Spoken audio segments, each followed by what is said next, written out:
Hi, I'm Craig, English film nerd, living in England, and I don't know if you remember, but back in 2012, there was only one man who was brave enough to kind of stand amongst the frauds and cowards of Hollywood and, draw comparisons between the Hunger Games and Battle Royale, and that man was Lady Snowblood director Quentin Tarantino.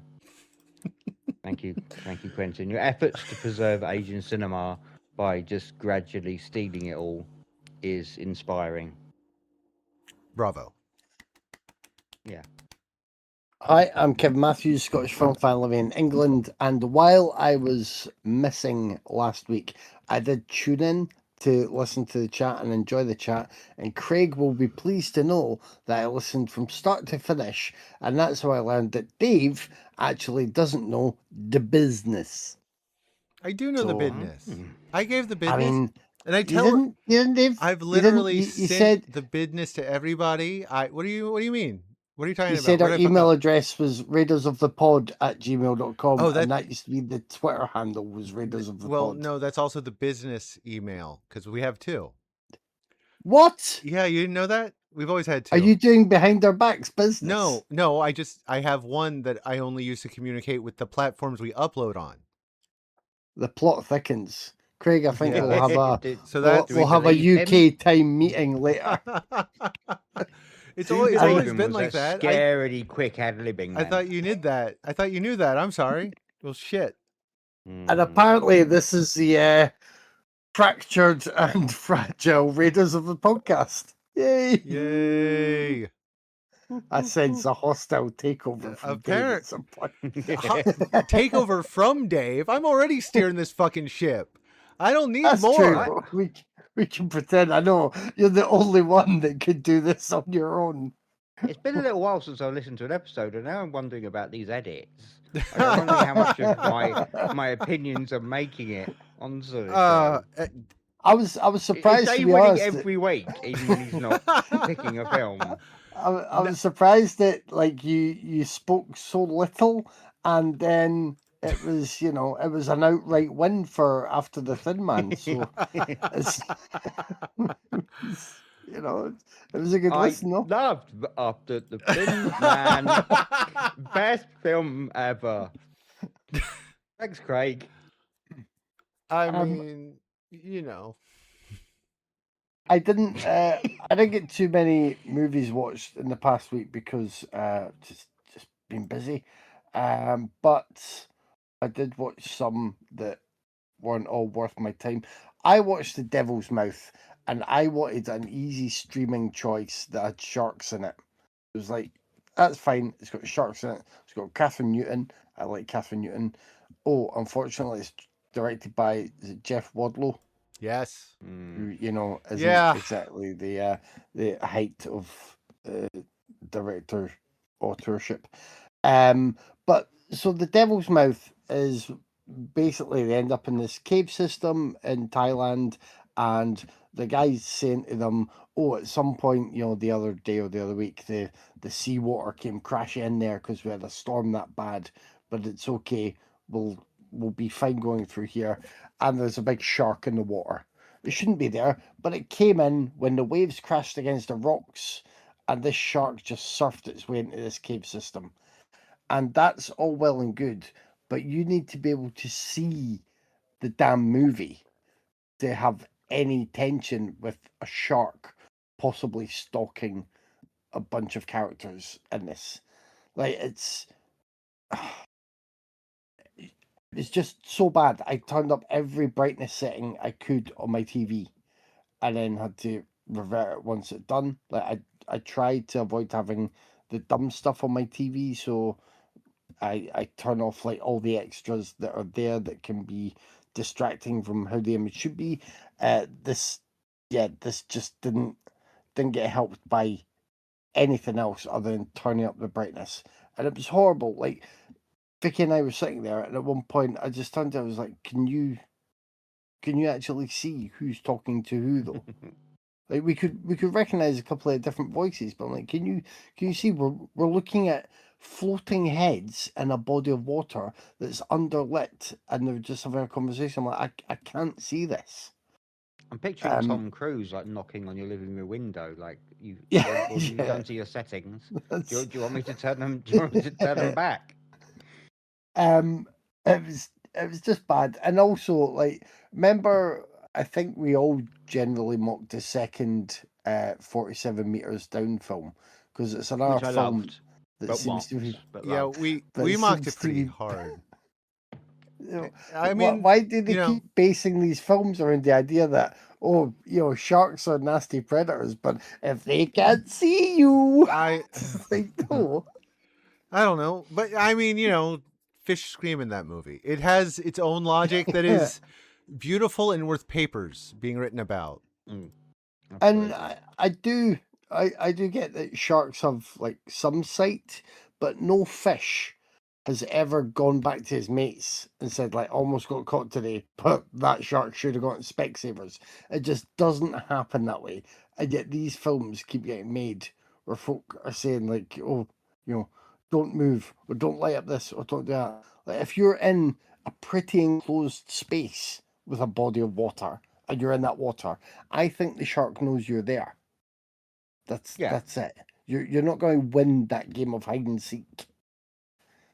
Mm. So it was just it was really really disappointing and bad. And we thought we were going to get something, as we're often after at the weekend, just something simplistic, entertaining, and just disposable. But it wasn't even that. So, yeah, Have you watched bad. Beast of War yet? I have not. I have been bearing that one in mind since you spoke so highly of it, and I like the sound of it. I don't think that might necessarily be one that I pick for Vicky and I to watch together. Although I don't know. Would you think she would like all of that, or Maybe not. yeah? It's trying to be fairly serious, and it's not goofy shit. Does Vicky like goofy shit, or would she prefer them taking it vaguely seriously? Our favorite franchise is Fast and the Furious, Craig. So Okay, what yeah, do you? probably not. Yeah. So I mean, does does it ever turn into something that could be an offshoot of the Fast and Furious? Are they protecting their Um, family from the shark attacks? no, I'm gonna say Oh, no. oh. Um, Dave will roll his eyes hard when I warn everyone against watching 72 hours because he'll say, "Why did you watch it in the first place?" Can I say that as well? Yeah, Why did you yeah, watch yeah, it in the Okay, first place? yeah. why? Again, well, yeah, the same reason. Thought easy streaming choices on Netflix. Kevin Hart's in that. Like it's really bad. But Life's hurting you at the moment, isn't it? Like real bad, and you're just putting on the most mind-numbing shit. Just I'm saving the good stuff till later. But the weird yeah. thing about 72 hours is it's one that it's so kind of tired and poor that I was watching it thinking, will this even be enough for big Kevin Hart fans? And I don't think it will.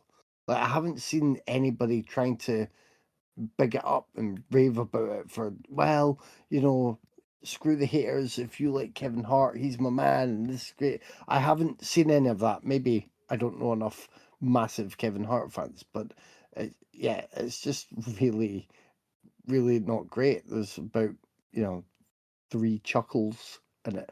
And three chuckles is not enough.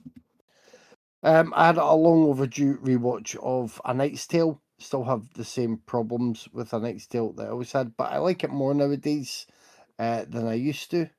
I think maybe because I can watch it without feeling like everybody's telling me to watch and love it.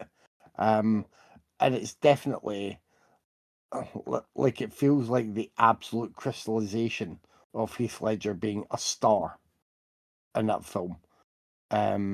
Is just like, yeah, he's so great in every bit of that. I know everyone goes on about Paul Bettany being a lot of fun as Geoffrey Chaucer, and he is, but yeah, it's a film carried along by the charm of Ledger.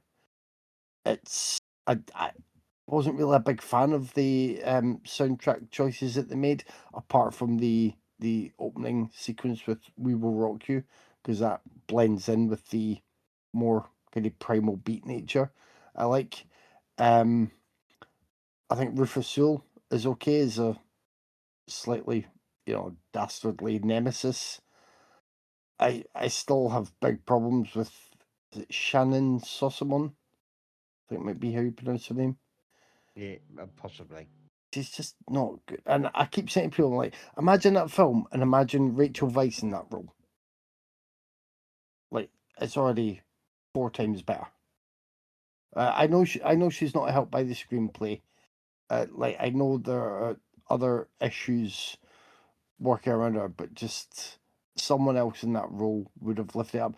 And jousting, right? If you were there at a joust, and I don't know if they still have those things in America, Dave, or if it was just something I saw once in the Cable Guy and thought every other block has a themed restaurant. But if you're watching, we do still have medieval times, but I live in Maryland, where jousting is one of our state sports. We joust all the time. Right, nice. And I think it'd be one of those things that's could be quite enjoyable to watch, could be quite entertaining and filling.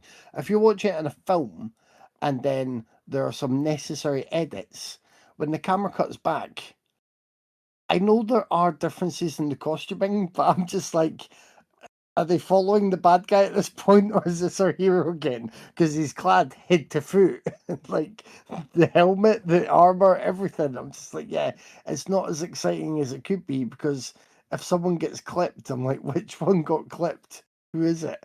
And that may just be my eyesight, but I think it's a less cinematically exciting event than it would be if you're watching it live. I'd imagine it's pretty fun to watch live, pretty exciting.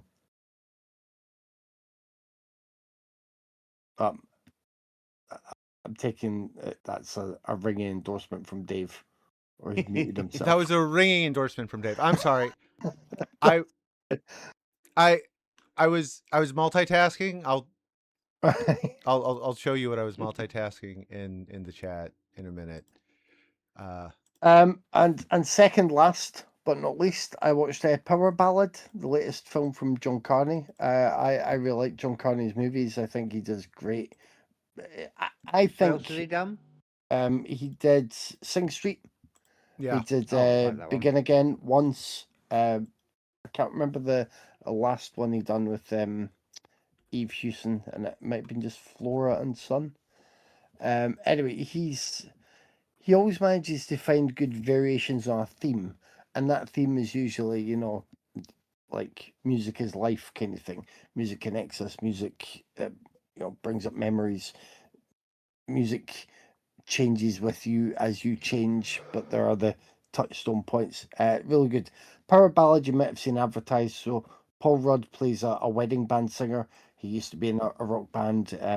He maybe does think about where life could have taken him, but he seems quite happy with his wife and his daughter. Like he's okay, but he has slight regrets and resentments. He spends a night after a wedding party getting drunk and discussing songs and songwriting with a guy called Danny Wilson, who's played by Nick Jonas. And this guy's an ex-boy band member who's trying to make sure he has the big solo hit that will keep him in money and relevant. And it's good.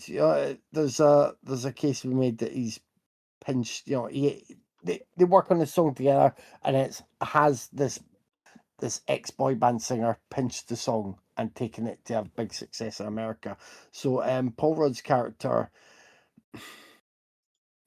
he, in a way, it's a chance to get a piece of that pie and recognition for something. But the really sweet thing about this is it's also about just the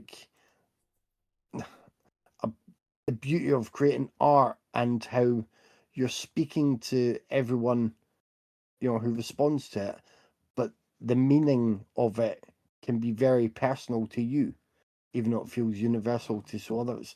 And if somebody else just takes that and performs it, like the crux of this is that Paul Rudd's character really it feels like more of an affront to him, because he's saying to Nick Jonas's character, you don't know, you actually don't know what it's about.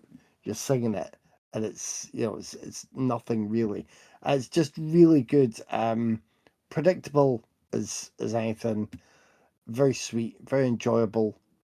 Yeah, I had a great time with this, and Craig, I know you quite like Paul Rudd, don't you? I mean, I did more back in the day. He Yeah. doesn't tend to do stuff that interests me at the moment. I mean, I didn't rush to see Anaconda, and I won't. Oh no, but you still liked him in Friendship, didn't you? Yeah. It's You fun. know what? still haven't seen Friendship because sometimes Oh, I get too sorry. excited I for a thought you film had. and I can't watch Okay. it. I can't watch it until I'm ready. Well, if you have a Paul Rudd evening soon, then Friendship is still on the cards for you, and Power Ballad really plays into his his kind of likability and being a bit doofy without being too much of a threat to Yeah. anyone. And then I'm just going to mention this and hand it over because we'll come back to it later. I saw Spider-Man, Brand New Day. So someone else did, and I'll come back in if that's right.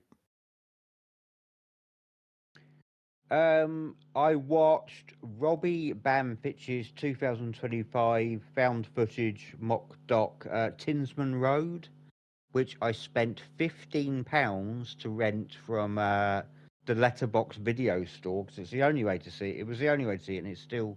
I don't think you can even see it there now. It's really hard to get hold of, but me and Stephanie have been looking forward to it for ages. Once it pops up there, we threw caution to the wind. It's definitely not going to be anywhere near as divisive as Panvich's last movie, which was The Outwaters. A lot of people hated that. A lot of people liked it. It's very, very divisive opinions on that one. This is just a pretty traditional found footage mock documentary, kind of in the Blair Witch mold, the Lake Mungo mold. You know, it's not gonna ruffle any feathers. It's quite traditional, and I liked it.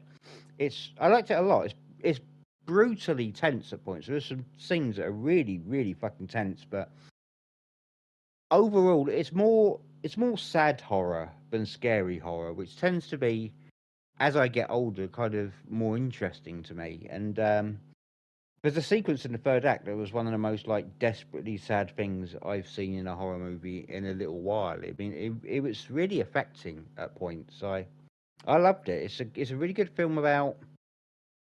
It's a good film about grief. I mean, a lot of films are about grief these days, but this is a really good film about grief and kind of the inertia that can come part and parcel with grieving for someone, especially if you don't know what's happened to them. Because this is about a man who returns to his hometown to look for his sister who disappeared a few years previous. It's really good. I think even people who didn't like the Outwaters, there's a good chance they'll enjoy Tinsman Road if they like Lake Mungo, Blair Witch, that kind of thing.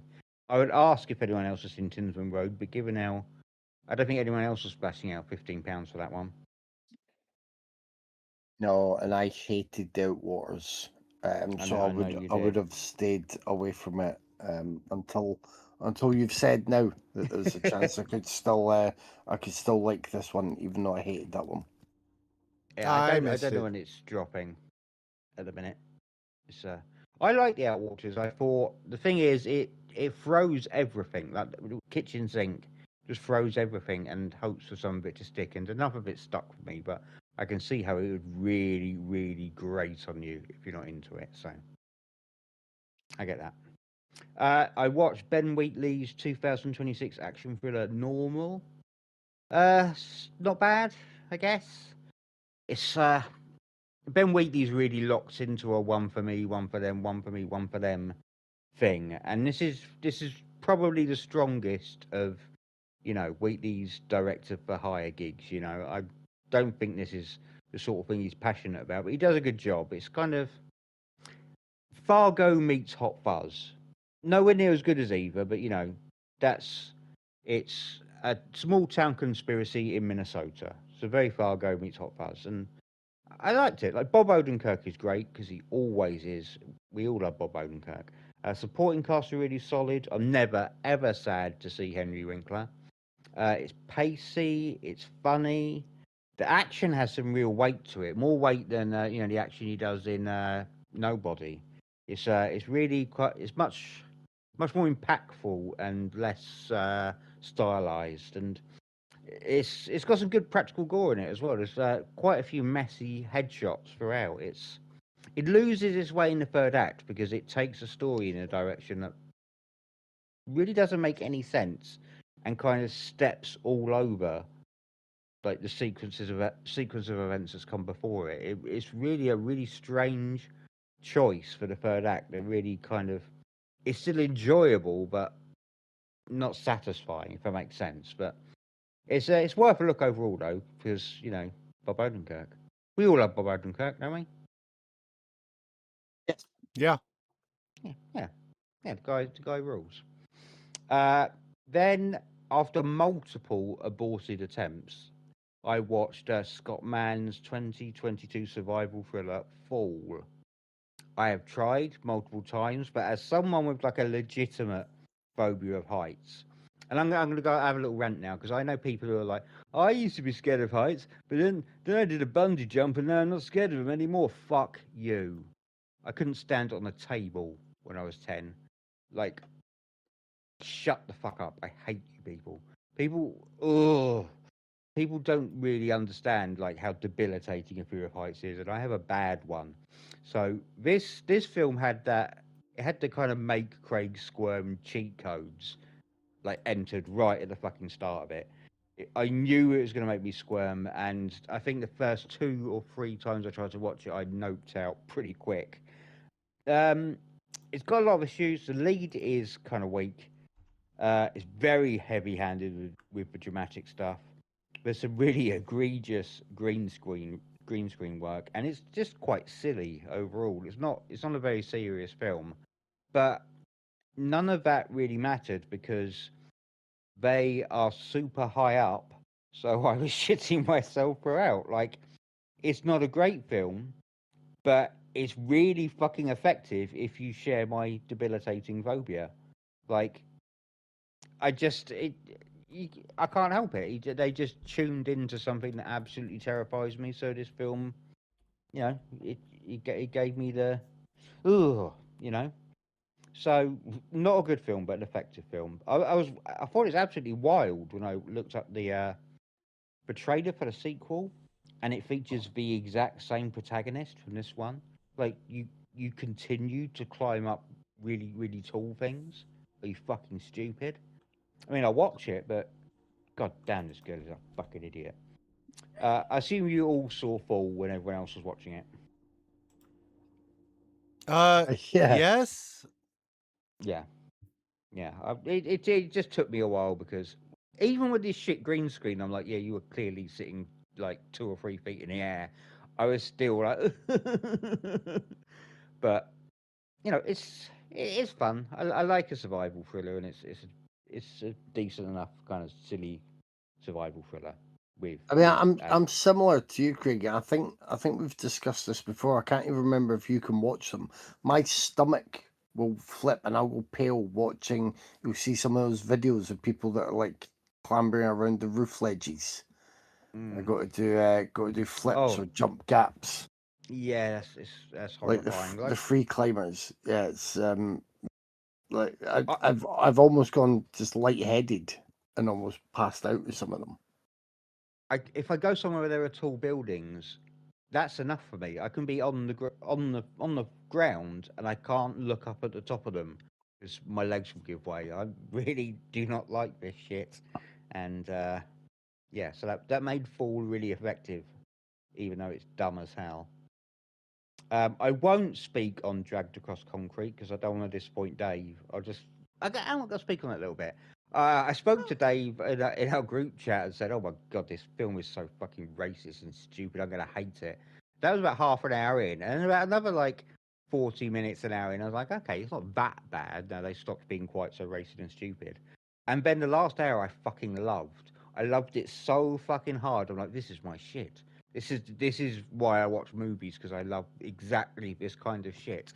And then I went and gave it a 4 on Letterboxd, even though it started off so like racist and awful. But god damn it, I had a really good time with Dragged Across Concrete. I'm sorry, Dave. I love you. I'm sorry. No, I would never judge you for that. I don't see how you saw it not being racist and awful towards the end, but that's a personal thing. The end felt like quite a seriously clumsy, like, okay, we all just need to get along and then everything will go fine. But they said Zala said it in the most clumsy way imaginable. Because Mel Gibson's character dies because he's a racist. If he was less racist, he would still be alive. Yeah, I thought it was cynical and unearned. They just did it to punish him because it didn't really connect to anything. It doesn't change how it views racial tensions throughout the whole rest of the film. I found it just hollow as fuck. And I said that on our episode where we watched Drag Across Concrete. If you go back, many years now. I mean, I'd probably feel the same if I felt about it more thematically, but just in terms of what was happening on screen for that final hour, I just had a really fucking good time with it. It was just a mean little, tight little, like, noir heist film that just happened to come on at the tail end of quite a lot of weird and racist shit. Zala needs, I said that to someone today, Zala needs a really good editor who won't take no for an answer, and he needs a little bit of therapy. Just an hour a week with a therapist, and then then we're talking. Could have something special for us. I won't mention this film. I won't say anything about this next film, but I also watched the 2026 psychological thriller Lurker. It's my favourite film of this year, so it just went straight to the top of my Raiders pick pile because I need you guys to watch it. And that's me for the week. This week, I had a pretty short week. I saw I Hate Found Footage, which is it's a found footage by Michael Rock, who also made, I'm trying to remember, The Murder of the Monster, I think 3 Tahoe Joe films. I don't know. He pops up in some episodes of Ghost Adventures as ghosts, I think, or in flashback things. But it's a dude that understands found footage, and that's what makes this so frustrating. This is a parody where our two leads are puppets in a real world done, Muppet style, and it understands the genre so well that it doesn't understand when it's being a bad form of the genre.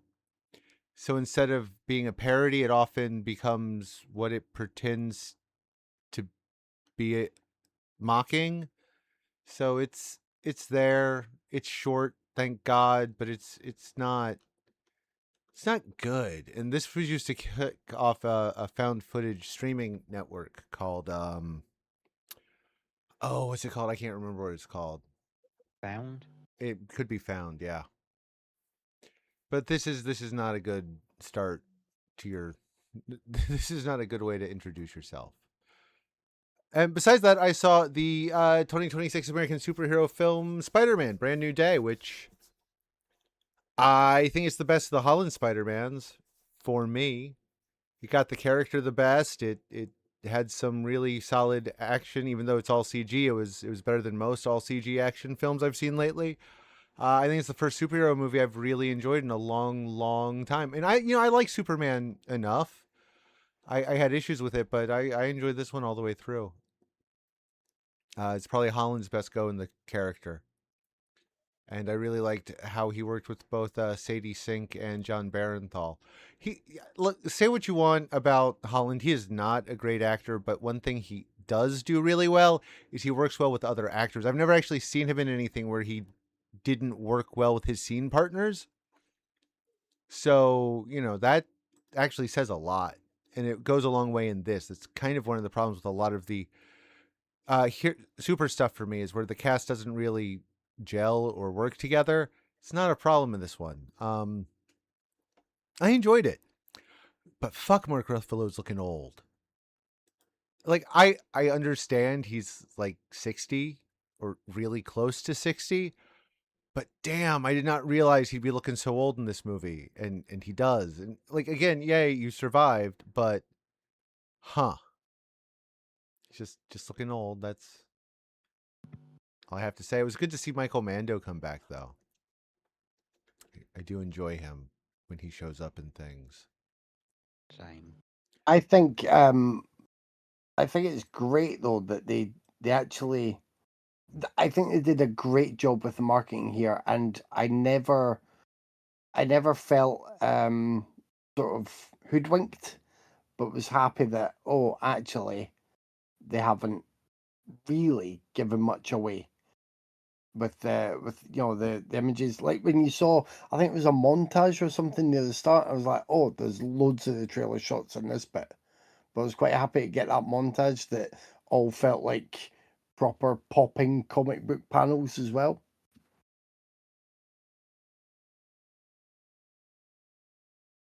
Yeah, I enjoyed a lot of it. I liked the use of the hand. I liked it was good. I like the suit. I like the suit so much. I have hated all of the Holland suits, but this one was nice. Am I gonna have to catch up because I've only seen Homecoming? Will I have to watch the JTG one and all the Spider-Mans one? I'd watch the Jakey. Well, I would watch the all the Spider-Mans one. You can skip the JTG one. Okay. But the other plus as well, although Dave might know more about this than I, is it didn't. Again, I think this one works better because it didn't feel like it was putting out 4 or 5 different pieces for other parts of the cinematic universe. And there's a TV show here, and there's a TV. I know there were bits in there. There was some setups and some payoffs, but it didn't feel like you had to sit there with your bloody homework book from the notes you'd taken over the past decade. Yeah. They are actually really good at like catching you up with things, but I just like the all the Spider-Mans one, and I think it's worth checking out. Just so the emotional beats hit a little harder. Yeah. I'm really happy with Destin Daniel Cretton. I know I said that wrong, and I'm sorry. I was really worried because I'm going to be honest. I did not care for Shang-Chi and the Legend of the Ten Rings. I think it's that one started really well, but then they got to the mythical city, and it just became an endless slog of the worst CG I'd seen in years. So when they're like, "Oh, he's doing Spider-Man," I was like, "Oh!" Like I went into Shang-Chi with such high hopes, and I was thoroughly disappointed. So I went into this one not expecting much, and I enjoyed it. It's not as good as the Spider-Verse movies, but it's definitely the best of this run of Spiders so far. I'm annoyed that I missed the boat because this film also reminded me. Here's Marissa Tomei was Aunt May, and all the geeks and nerds that moaned about Helen of Troy being played by Lupita Nyong'o. I was going to put Marissa Tomei as Aunt May, and then the comic book version from years ago, where Aunt May used to look like the Crypt Keeper in most of the panels. Like, yeah, you're not so bothered about historical accuracy now, are you? It's yeah. I enjoyed it, and I really like how it's set up with whatever they're going to do with X-Men going forward. Since they're 100% going to just erase the Fox movies from continuity in Avengers, we all know that's coming, right? Yeah. So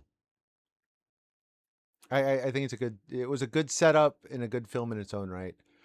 Although, man, I am in so much trouble. So, like 5 minutes in this movie, you see a bunch of hand ninjas, right? And one of them is female. And my niece leans over to me and she goes, "The girl ninja's cute. Her face is covered." Dude, you are too young to be that thirsty all the time, okay? I'm just putting that out there.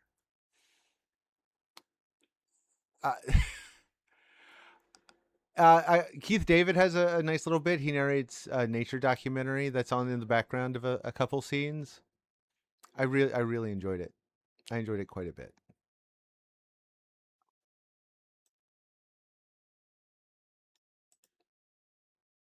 That was me.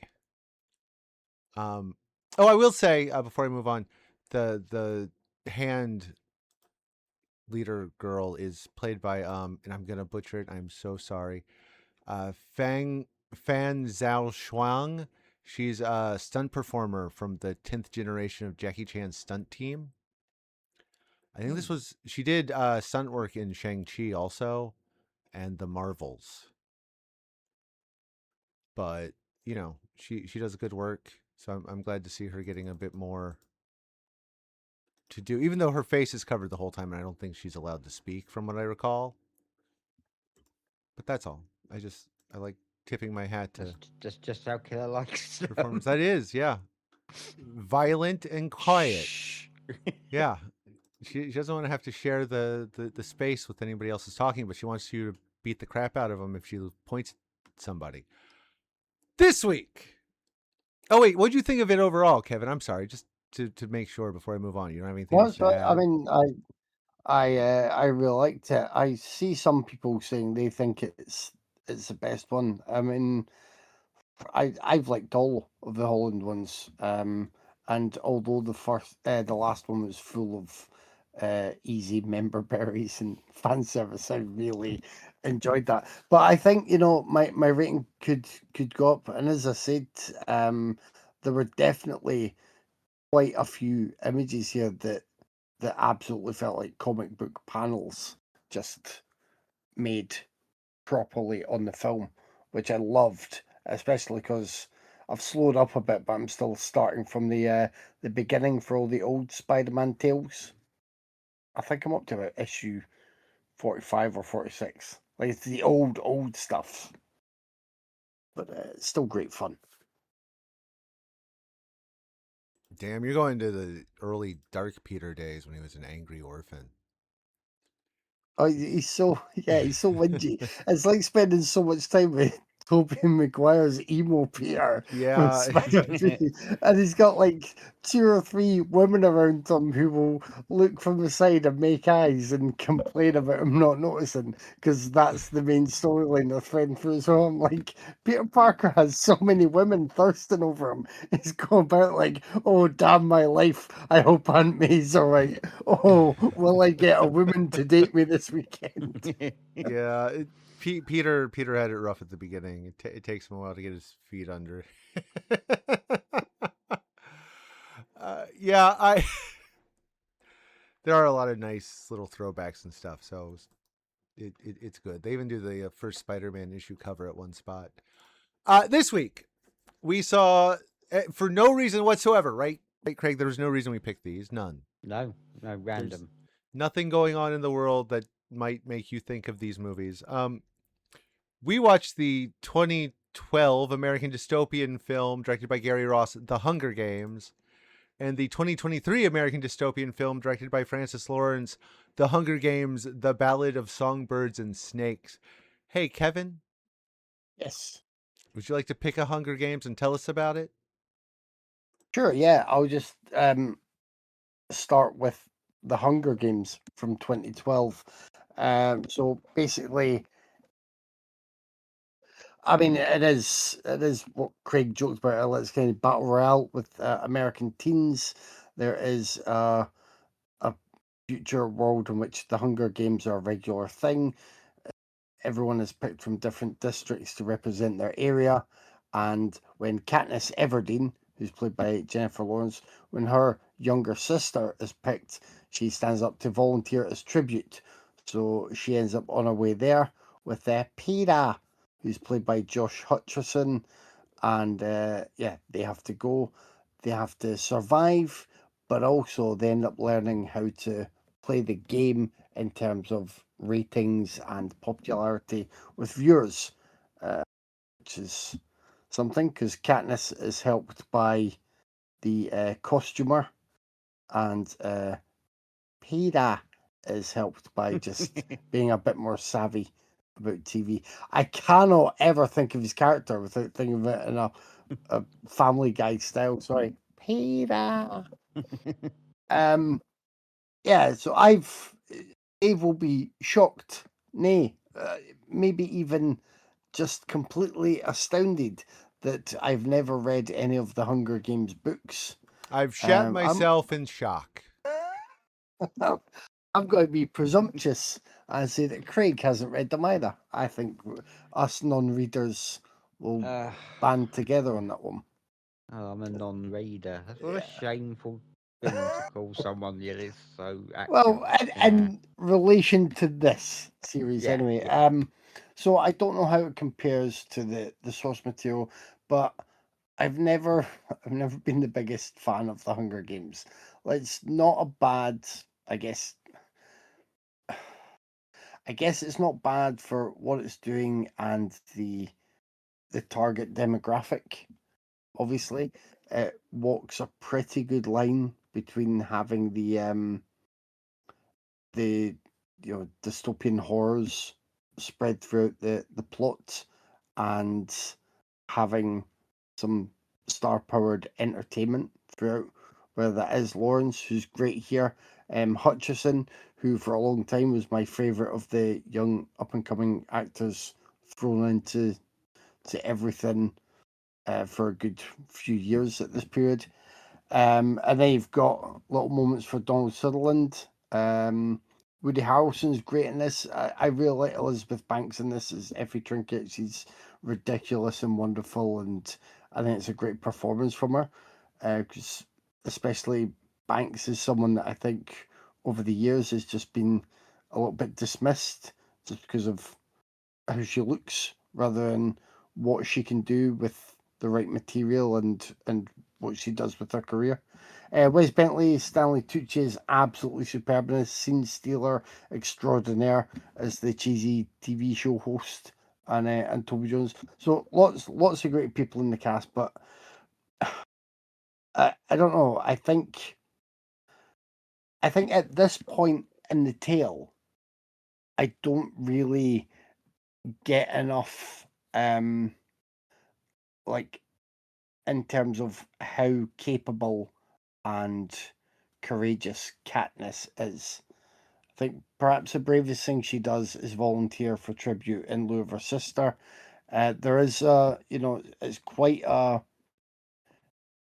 impressive and surprising opening sequence when the teens are released into the arena, as it were, and then trying to grab supplies, and there's a lot of death happening quite quickly there. I like that. But this is a film in which the main character ends up, is it 3 days or 2 days she was asleep for at one point? It's apparently that was very odd. Yeah, it's a long time. Well, the books are that's an affect from the books, because the books are done in first person. That there's a couple parts where, in order to move things a certain way, they kind of.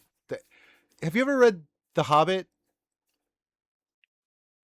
Yes. Okay, so you remember in The Hobbit, occasionally Bilbo just passes out because Tolkien didn't want to write about that time period. He didn't want to write about something going on. All right, okay. That's what happens in the Hunger Games book. And it happens in some of the later books also, where Katniss just like shuts down. So other things can happen off screen that we will learn about later. But so they don't have to, fill time. It's just, now it's later. It just, to me, it just sort of, it reduces her effectiveness as the strong heroine that she's made out to be. And I mean, no, she's not supposed to be a strong heroine. That's the exact point. She is fragile and being destroyed. In the books, it's all about her mental anguish and suffering. Okay. There's no strength. There's no grand hero in these books. Right. So the films feel a bit different in that regard, whether that's intentional or not, or just because of having to. You can't sell toy bows if your character's having a mental breakdown over 4 movies. Exactly, but like with The Hobbit, you don't think of hobbits. Hobbits are not meant to be natural adventuring warriors anyway, so it's more acceptable to just have. No, it's awkward as fuck in The Hobbit. Also, you were just a child when you read it. That's the difference. Well, I'd rather read The Hobbit passing out for a couple of pages than go through tedious chapters announcing the Battle of the Five Armies again, where Tolkien's just trying to redo Tolstoy with elves and orcs and trolls, and just like, right, I don't want to read something where I have to keep referring to a fucking battle map. Just See, give now me I a know few you haven't paragraphs read to Lord do of the this big Rings, fight. and you should, because when I Tolkien does it, have. it's really good. I've read it, but Then you know he can the do down- it well. the downside is, yeah, but there's still so much of it. There's so much of it. I'm just saying, now and again, just have a hobbit pass out, and I'll catch up with the rest later. And he wakes up and says, "Oh, there was a big fight." Yes, there was. That'll do me sometimes.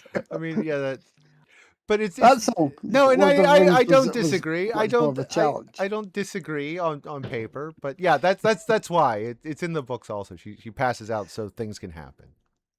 I mean, hey, Tolkien actually, to be fair, he's definitely more fun and entertaining than Tolstoy. So there's that. I've actually read 5 pages of The Lord of the Rings. It isn't quite the same as having read it all, but I read 5 pages of a meadow being described, and I was like, I've had fucking enough of this meadow. I'm going to do something else. And it was a nice meadow. Sounded nice. It read nice, but yeah, And I that's when you were zoned out removed pretty early. from the podcast book club. No, no more for you. Just But yeah, kicked out the door shouting, "I've had enough of this fucking meadow." I, if anything, though, watching Hunger Games now, and I was pleasantly surprised by the recognizable faces that I either didn't spot the first time round, or know them better now because of where they've gone on in their careers. So Amanda Stenberg is Rue, the young girl. I wouldn't have been aware of her back when this came out. I don't think I've seen Jack Quaid much else for us. He's got a small role here. Alexander Ludwig, I can't recall what else he's done, but I know him now. I think he's in the later Bad Boys movies. And yeah, he's definitely recognizable to me. And Isabel Furman, I forgot Orphan was in this. And she's she's quite fun in her role. Like there's good stuff here, and as I said, I can kind of see why this is hit well with the target demographic, but I generally like one or two other YA film franchises ahead of this. So yeah, it was like I've never really changed my mind on this. I first watched it, it was like a 6 out of 10 for me. I rewatched it, it's a 6 out of 10. That's it. Even though it has the added bonus of Wes Bentley's facial hair. Still a 6 out of 10 for me there. We all know that you know Ludwig from Race to Witch Mountain. Don't lie. Don't cover up. It's okay. I have not actually seen that yet, and I wanted to, but you know how my brain works. I'm like, did I ever watch the old version of that? Because it was that was on our remake, wasn't it, from Disney? It was, yes. Or reworking. So in my mind, I was like, no, I never have. But Race to Witch Mountain, when it first came out, the newer version, I was like, yeah, that looks like the kind of childish fun I would watch, and it's still on the list.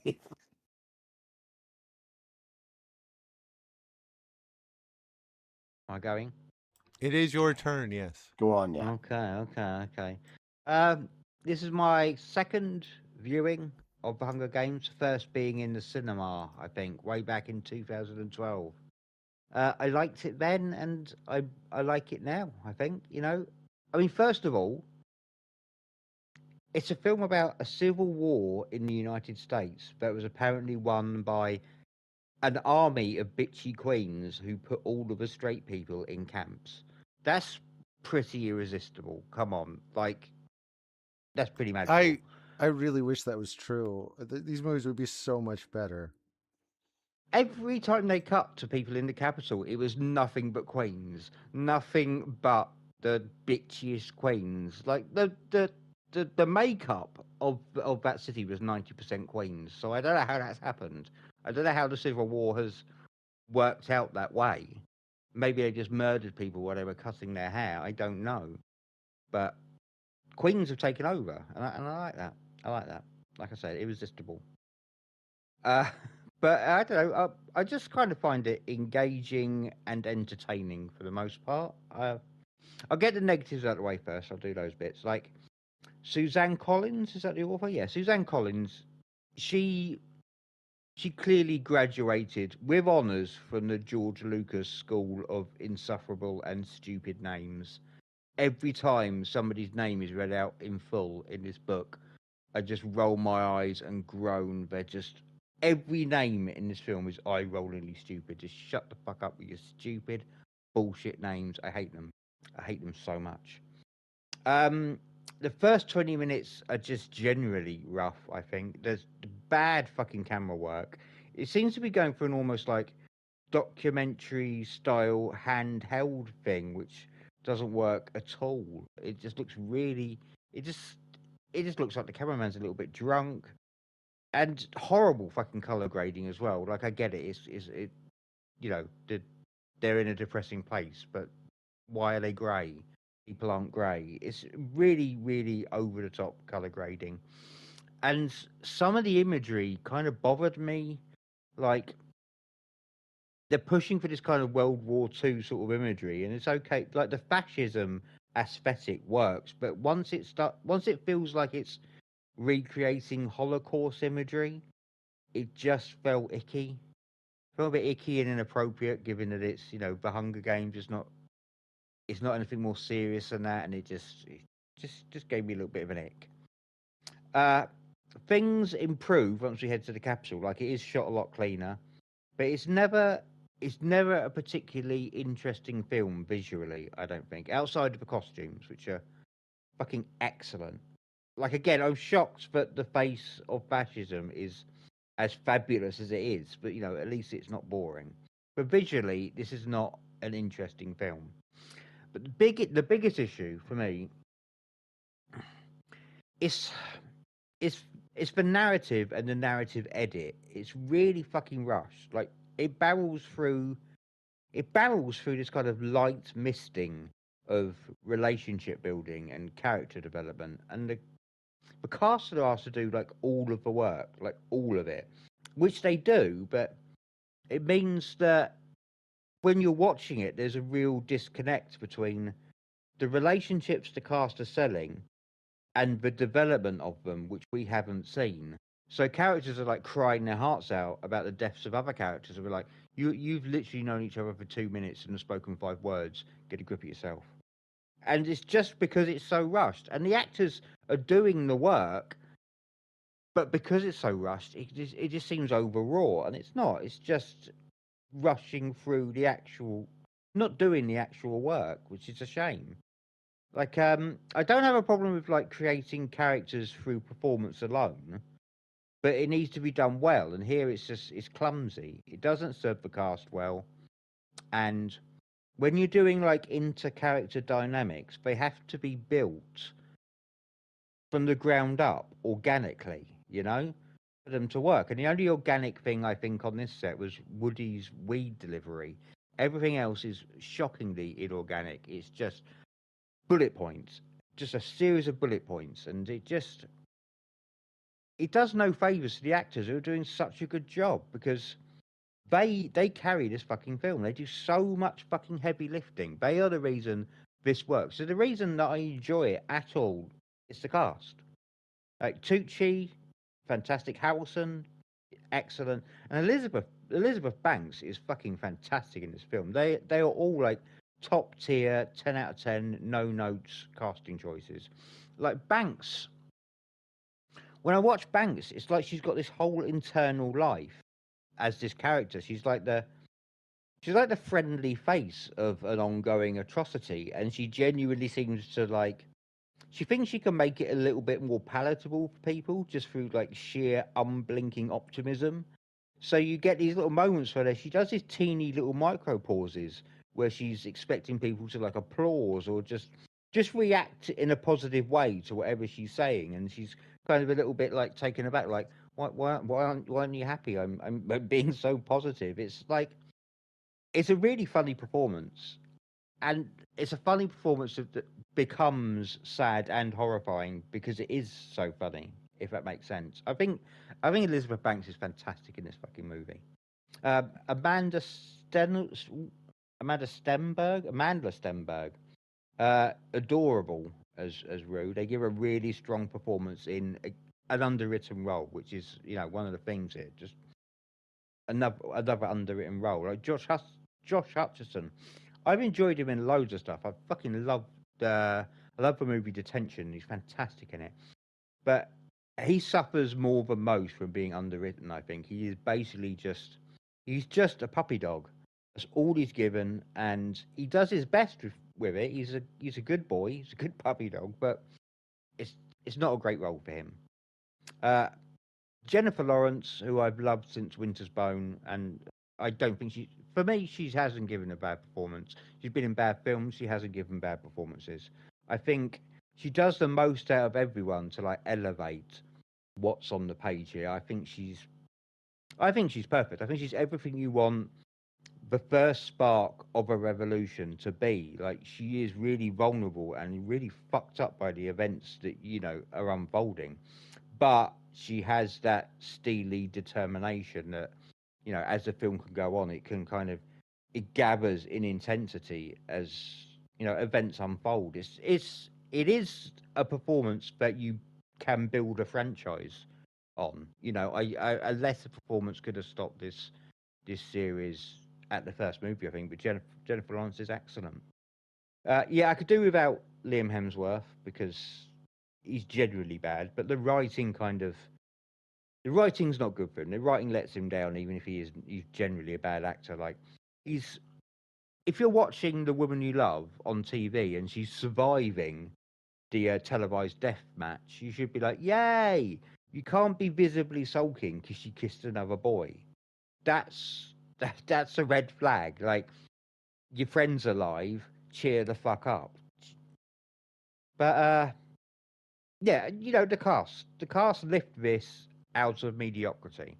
Like, well, total mediocrity anyway. It's still kind of mediocrity, but the cast make it work. Like, nothing anybody does behind the camera makes me care about the outcome of this film and the direction the characters go in. Who makes it, who doesn't. It's the cast alone that make me give even half a shit. And they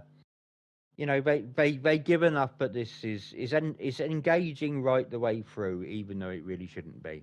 Just this the Hunger Games is greatest strength throughout is casting, and this one's casted brilliantly. So I like the movie, but by the skin of its teeth. Yeah, I mean, I both basically agree with both of you. The cast does a lot of heavy lifting. The screenplay is not great, and I did read the first three books. Not I read the first three Hunger Games. I just so you know, and they are not well written books, but that's very few YA novels are. Even the more popular ones. I said it. I'm not saying that's a bad thing. I'm not saying you shouldn't read them.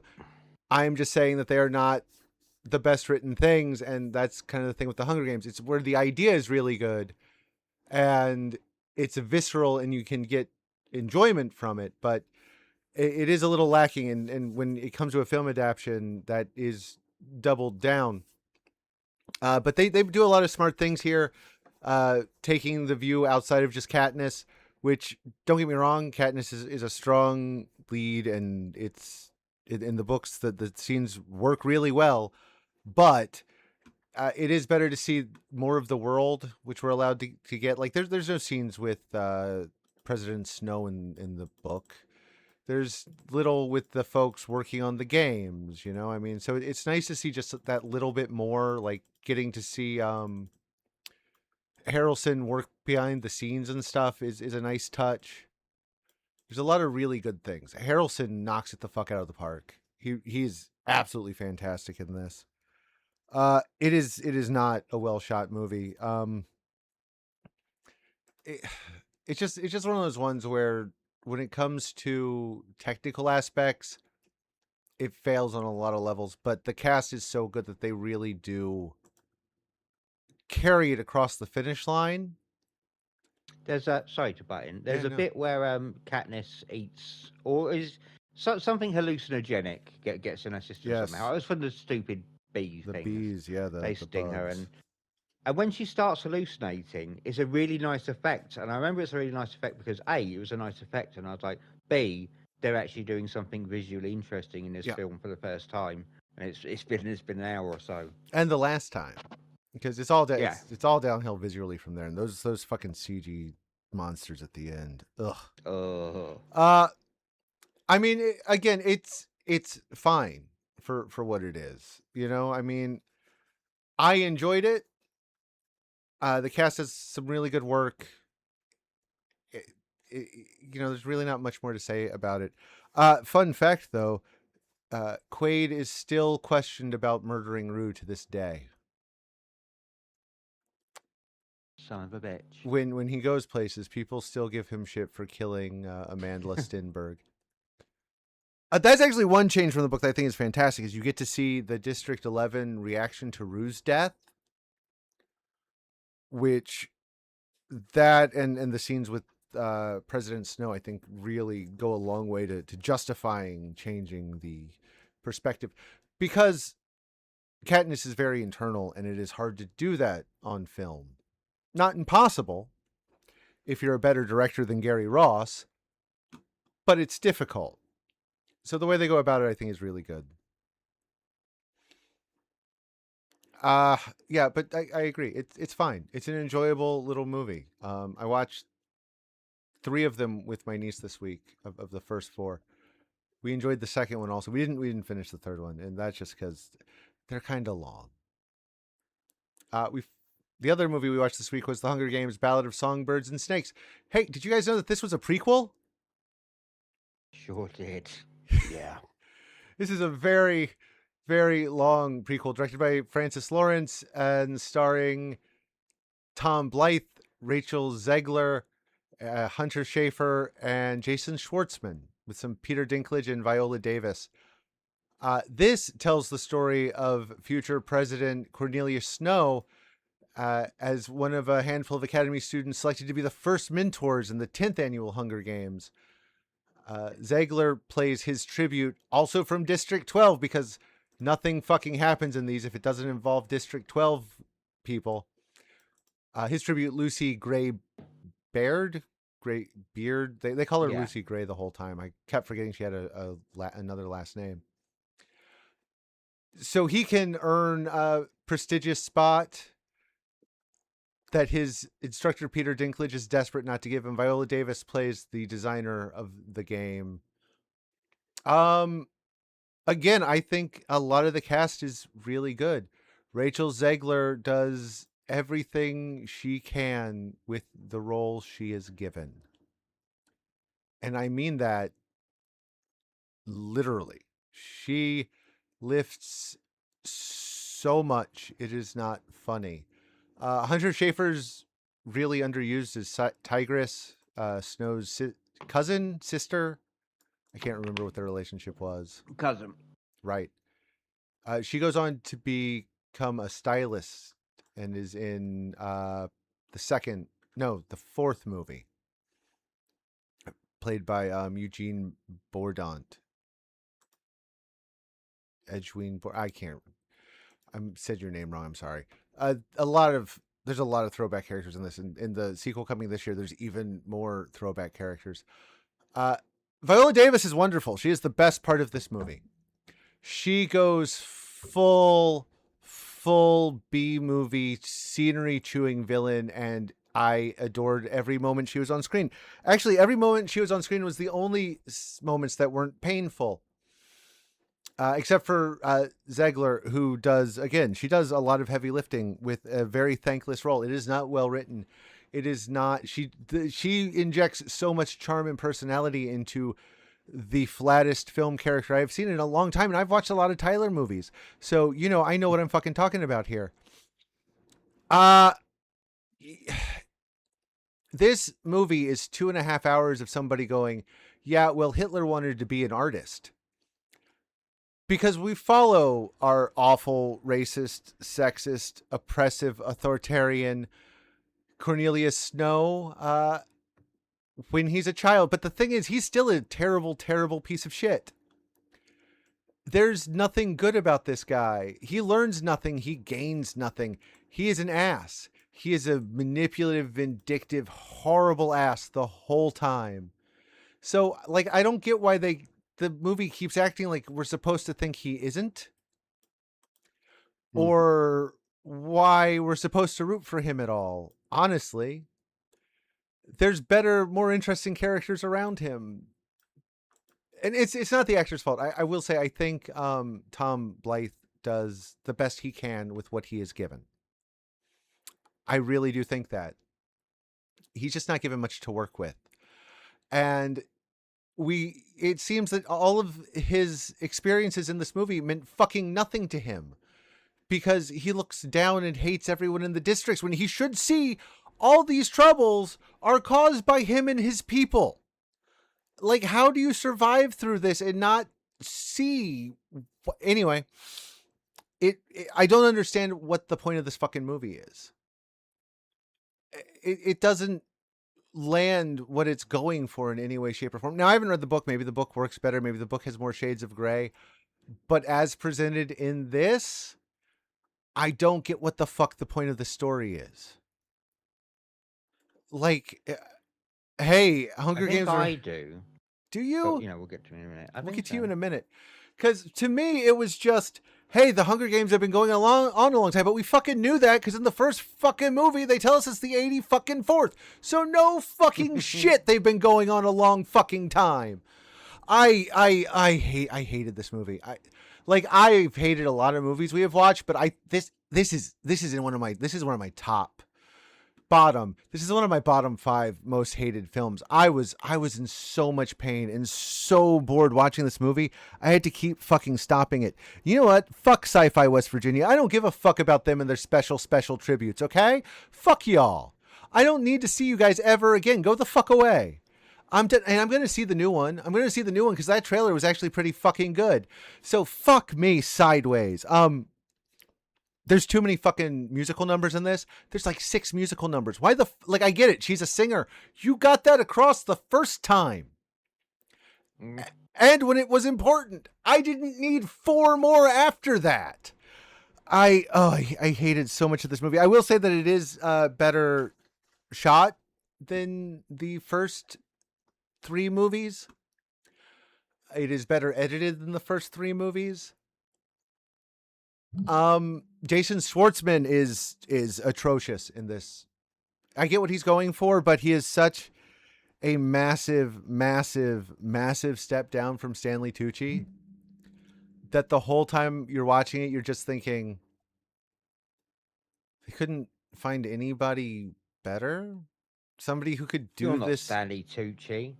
Yeah, no, I don't even. Which we all experience. Yeah, but at one time or another. Somebody who actually came off like a fucking TV weatherman and not as a really shitty parody of a TV weatherman. Like I get the joke. I get it. I fucking get it. You don't need to spend 30 fucking minutes on it. But that's what happens when you've got 2.5 hours of nothing to fill in this movie. I was not a fan. I was not a fan. I will say though, there are a couple of nice moments. And I think I forgot to write down his Josh Andres Riva, who plays another one of the mentors, has some really good scenes where he is doing a lot of heavy lifting with very little to work on, and I think he does a decent job. He was also in Spielberg's West Side Story remake. He might have been in. He might have been in one of those American Story seasons, the Ryan Murphy crime series. But I didn't watch it, so I could be wrong, and I'm not looking it up. I just don't care that much. It's not good. It's not good, and it wastes so many wonderful parts. which is a shame. And where it also really falls apart, the worst is the antagonist. Like, I don't know anybody that they're fighting against, but the movie keeps seeming to act like I'm supposed to give a flying fuck about what happens to any of these people, and I don't even know their fucking names. Like, one is the angry one with short hair. Like, okay, and another one is Hanger on 1 and 2. Like, their names don't fucking matter. Who they are don't matter, but the movie keeps stopping and acting like they should. It's just not well done. It is not a good movie. I just don't get the point. That's me. Yay. Oh, I thought Craig wanted to go next. Sorry. No, this is his pick. You gotta go. I can if you like. I mean, Craig could I don't go. know. Yeah, it's Kevin's go. Kevin. We did some shenanigans. Okay. Yeah. I was not really joking when I messaged you guys. It was like, I've watched over an hour and a half of this film, and there's still an hour to go.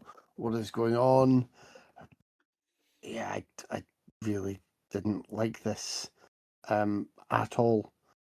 And Craig went on about the names in the Hunger Games. Like, did you look through the cast list of the full names for this? Clemencia Dovecote, Oh yeah, they're really Persephone bad by Price, this point.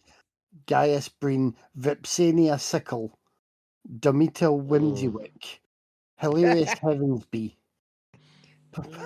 I mean, they're just, I think they're just names of like foods and diseases that have been put there. Festus Creed. It's not good. It's like the Iphigenia Marilyn Manson Moss. band names, isn't it? Yeah. Like a serial Yes. killer and an old, you know. Yes. Lysistrata Vickers. That's an ointment. That's what that is. No, I didn't like this. I completely agree with Dave. It's the mopey, like, oh no, think of like young Hitler could be a human too and paint, and it was shit. Like, annoyingly though, is I quite like Tom Blythe in this. I quite liked Rachel Ziegler in this. There was the guy who's I keep losing his name amongst the cast members.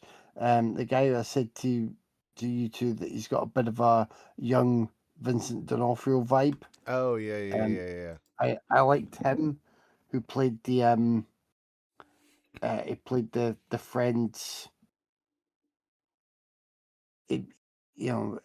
Aegeus Casamitius or whatever. I don't know. I can't keep up with these names. He was good anyway. I liked his performance. So those three performances I liked. I liked Peter Dinklage in this. I thought Viola Davis was great. Again, it was kind of an over the top thing, but there was something else to it. As Craig was saying about Elizabeth Banks in the Hunger Games, Viola Davis kind of has that going on here, but in a different sort of darker way. Like, she knows more of what's really going on and tends to be helping to facilitate the mechanics of it all. So I thought that was great. I had fun with Jason Schwartzman, but yeah, you're really standing in a big shadow there, because Tucci has been so good. But it just, yeah, I mean, it was just weak sauce, and it was weak sauce for just over 2.5 hours. I think the full runtime is maybe like 2 hours 37 minutes or something. Yeah. It's not good. The sort of retro future dystopian world mix doesn't work well enough. There's I didn't feel that I got enough extra from this to justify its existence.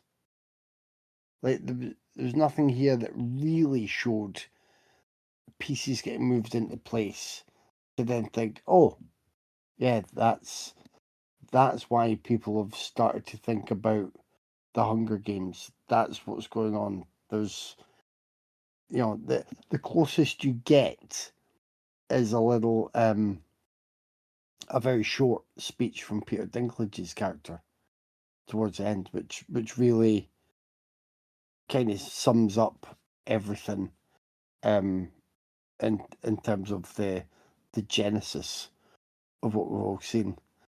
And yeah, this wasn't good, and I won't be happy if you come up with some plan to make me watch the next one, because I mean, the next one's like Sunrise on the Reaping, and that's 2.5 hours as well. I believe there's a bunch of different characters. You can stop. No, I mean, we didn't pick this for any reason, Kevin. It's not because they're about to do like games in Ohio starting the day that this goes live with kids competing as things fall apart around the country into a dystopia, Kevin. We didn't pick these for any reason, Kevin. Well, we have no reason to make you watch Sunrise on the Reaping yet, Kevin. I doubt we will next year, Kevin. Maybe. We won't live long enough for that. Yeah, we're all going to be nuked. We'll all be. We'll all be vaporized. They probably won't show that. They probably won't show it in the camps. Maybe, no guarantees. But annoyingly, the Sunrise on the Reaping has, I think, a much better, stronger full cast. But see, with this one, for what they're asked to do, I actually can't really fault the people who were in the main roles. And I was sort of wishing they had not necessarily better material to work with, but a better reason for being in this kind of story. Just, we all know that, yes, it's a way for them to keep milking the cash cow that is a hugely profitable franchise for them. That's it. But it would have been nice for someone to have thought, well, we can go back a little bit further and show things coming into position and forming this way, which it doesn't do. Yeah, I absolutely agree with Dave. It's like, oh, boo-hoo, poor Coriolanus Snow, because the middle part of his name is Anus. That's that's about the level of just emotional fuckwittery it is. And then it ends with him staring at, I'm going to be a dictator. Fuck you, Coriolanus. Yeah. Jesus fucking Christ, I hated this movie. Like, it's one of those cheesy how it started, how's it going things where Katniss standing up and fighting against the dictatorship, and then the dictator then like, I'll give people poison berries and one day I will be rich and ruling all. Fuck yeah, I hate it. Sorry. Time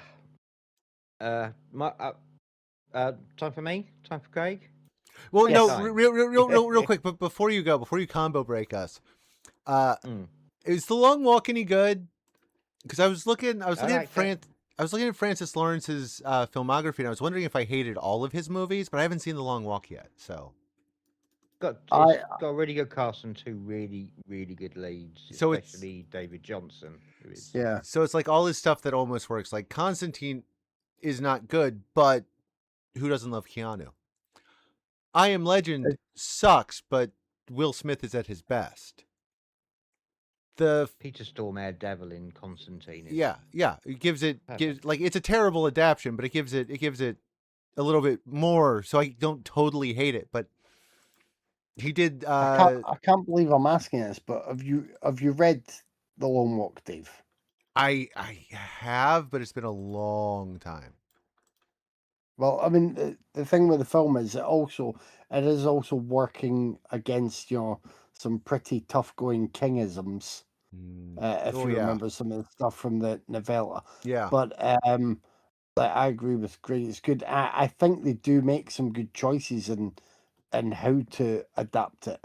Because it was, I think folk were trying to get that off the ground for decades. It was a long time because just get right. George Romero was signed on at one point. Yeah.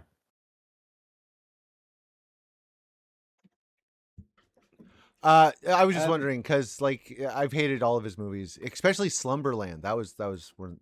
That's so two of his movies are two of the worst I've ever seen. So yay! I was just asking. I thought I'd ask. I guess I'll check that one out. Thanks, guys. That's all.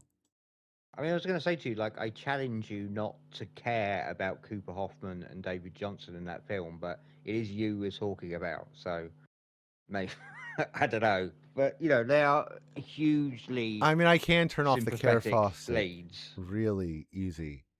Yeah, I can just shut that shit down. Ah, it's good to be me, a soulless bastard. Yeah, I really dislike like most of his movies. Like he did the he didn't do the first Hunger Games, but he did all of the others up till right now. None of them are well directed. They all ride the cast, and they're all really well cast. To be fair, whoever does his casting is a genius. I'll say that for him. Okay, now you can go. I just thought I'd ask about that one. All right. I don't know how much of a. I don't think this is going to be much of a combo break because it's long, isn't it? it's a long film. It's so long. It was by comp. It's like fish poop. It's long and horrible, and I didn't particularly enjoy it.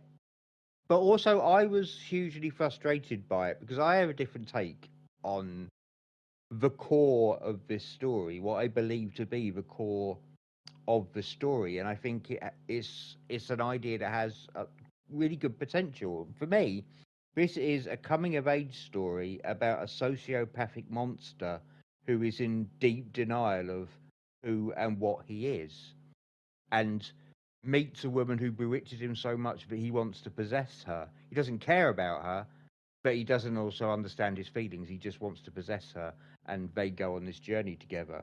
And that's, for me, that can make it for a great fucking story. And I think Tom Blythe would be the perfect choice for that story because he's excellent in this. I think he is really fucking good. The biggest millstone around this film's neck for me is that it's a Hunger Games movie that too prominently features the actual Hunger Games, you know?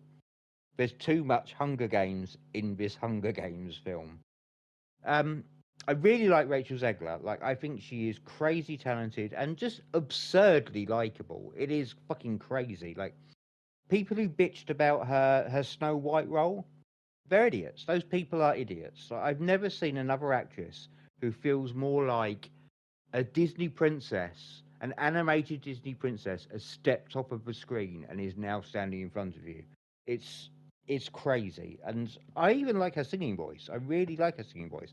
I was sick of it about 90 minutes into this film, but I like it a lot. I think she is a perfect candidate for this story with Snow and this story of him trying to possess her. I think it could take this story where it needs to go, but we got to train for the Hunger Games, and we have to discuss the Hunger Games, and now we need to participate in the Hunger Games, and it's just, you know, like, for once, like, I know it's a Hunger Games film, but how about fuck the Hunger Games? Because we have been there, and we bought the T-shirt, and who gives a fuck? Like, commit to making a character piece.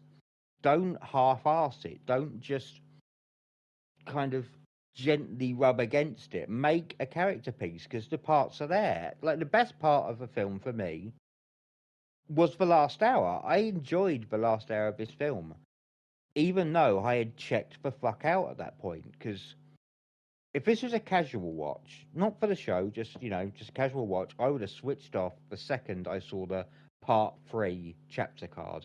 We all had that moment, didn't we? We all had the moment where it said part 3. Yes. And it was like, yes. Oh God, yes. I paused it. I had to walk away. That popped up, and I was like, no. It's to paraphrase. I felt a great disturbance in the force, as if 3 voices suddenly cried out in terror at the 60 minutes remaining of this godforsaken movie. But that final hour is where it actually starts to tell the story that I wanted it to tell the whole fucking time, which is really fucking frustrating. But there's so much shit to wade through, but it's just inept setup for that third act.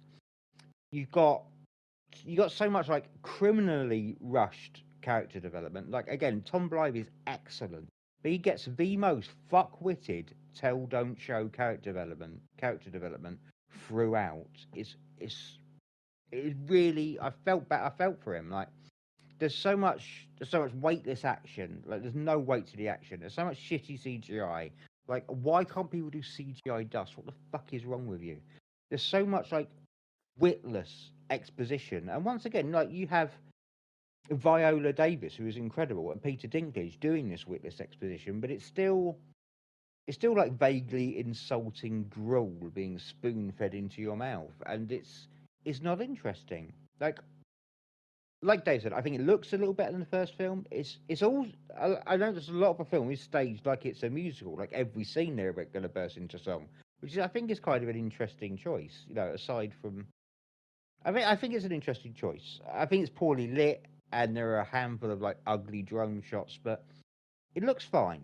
But it didn't really work for me. I think my one complaint I have about the first film, or no, one complaint I have about the first film, is that it's only interested in one facet of fascism, which is the bread and circuses. It's the only bit that it is remotely interested in.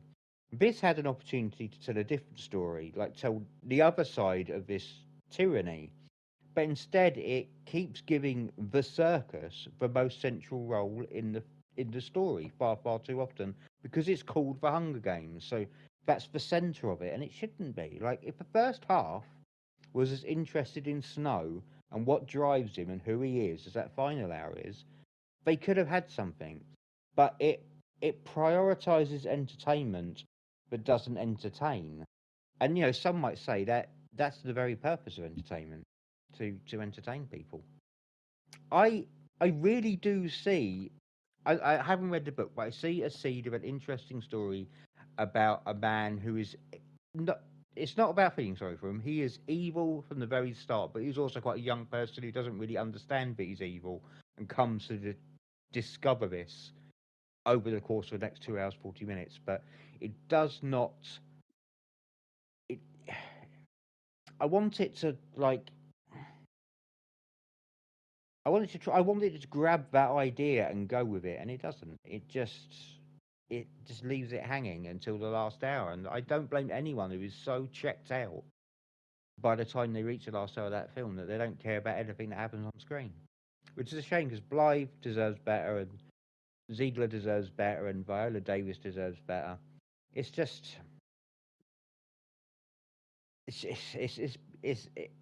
the people in front again. The people in front of the camera are doing great work. Everyone behind the camera is fucking shit up. That's bang. All right, guys, it's time to pick one, and I'll tell you, it's the first one. It's not even close. I didn't want to harm myself or nap or curl up into a ball and cry while watching the first one. Did I love it? No. Yeah. But I wasn't desperate for any ending at all. Absolutely the first film, which is Yep. at best a 6 out of 10, but that's easy winner. Still a good 4 above Snakes and Nazis, whatever the fuck it's called. Next week, you guys are giving us your picks. So what do you have for us? Go, Kevin. We are going extreme with Rad. And I'm going with the 2025 analog mock doc horror Buffet Infinity. Buffet Infinity. Okay. Nice. Is it just is it Infinity written out or just the Written out. All right. So this month, we are bringing the summer to a close with low budget movies. Please bring this summer to a close. Please. Please. I haven't slept in bed with my wife for a month now because it's boiling hot and she's sleeping under a full duvet. How? And I cannot. So I'm sleeping on the sofa. That's... And she won't let me sleep on top of the duvet when she's under it because absolutely it feels weird. So I'm not on the sofa. Well, at the end of the month, we will be joined by our friend John Horgan, the mind and voice behind it now for something a little bit different podcast. And he is going to have us watch the film Gut Boy, which, from what I see, should make Tyler cry, assuming Tyler is here with us by that. But we'll find out. So that just leaves Craig already named his, which was, of course, the Treasure of the Ninja, which is not a well-named film. And I will reveal mine next week, probably. Kevin! Ooh. Yes. Can you give him all the business? I think so. You're listening to this podcast, so enjoy us where you find podcasts, like and subscribe, rate us, share the love. That would be good. We're on Instagram, Raiders_of_the_podcast. We are on Facebook and YouTube, where the episodes are uploaded weekly. Minisodes are uploaded there, and sometimes I put a little video of extra content. We're on Blue Sky. I'm dotted about Mastodon. We have our Discord. We could send people to Discord. We're pretty much everywhere you can get around on the internet. And you can also email us at raidersofthepodcast@gmail.com. Send us suggestions, send us praise, send us insults. We will look at them all equally. As always, thanks for listening. Thanks for joining me, guys. I'll talk to you next week. See ya. See you next week, guys.